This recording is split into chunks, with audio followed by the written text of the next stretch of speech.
A silent madness, a mother's life in the shadow of a schizophrenic. We let our son decide which college he would attend. Alex had always been a smart kid. Excellent ACT scores, a near-perfect GPA, and 4 college offers, including 2 from what people call baby Ivies. We let him visit campuses, go to those weekend orientations, and soak in the experience.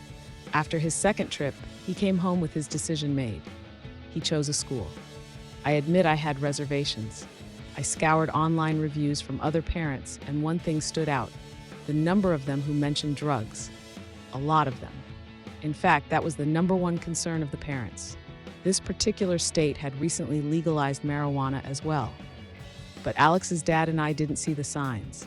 We rationalized it away. Legal or not, people who wanted to smoke would find a way.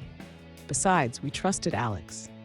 He wasn't a particularly social person, so we didn't think he would ever get involved in the fast and loose crowd.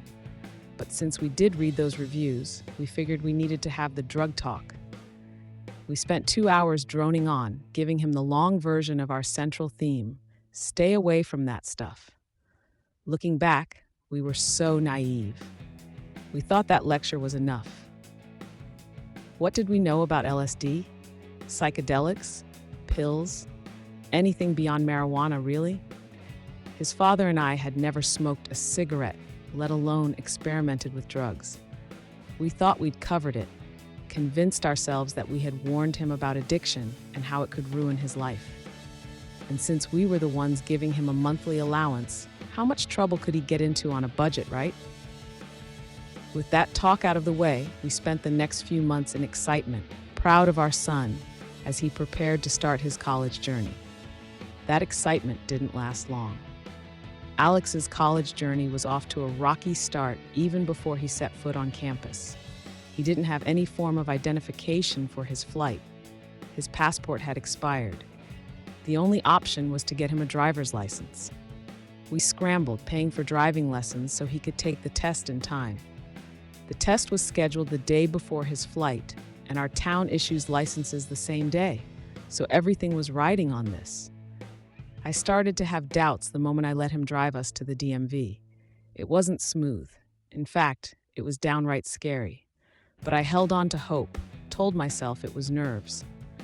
When we stopped by a CVS before the test, I asked him to pull into a parking spot. He did, but he didn't stop. My heart raced as the car jumped the sidewalk, and I screamed, yanking the emergency brake just before we crashed through the glass. I knew right then this wasn't going to go well.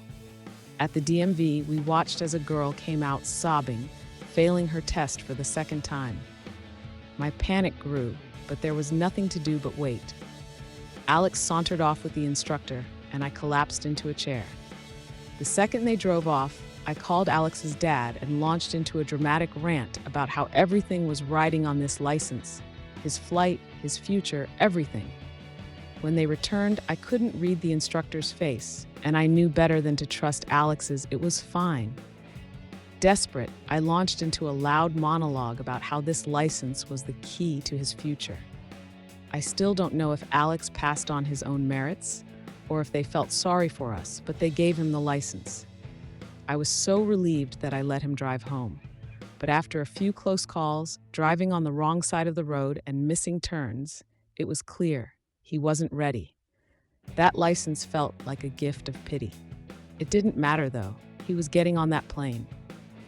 The next morning, at 6 a.m., Alex stood in line at the airport, ready to board his flight. I was relieved. He was going to be all right, I thought. This was it, his chance to begin his life, chase his dreams. I was so sure. I was so wrong. He was on a direct flight to the event that would change all of our lives forever. Click on the link below to read Chapter 3, The Botched Kidnapping. Subscribe to this channel to stay up to date on new episodes of A Silent Madness.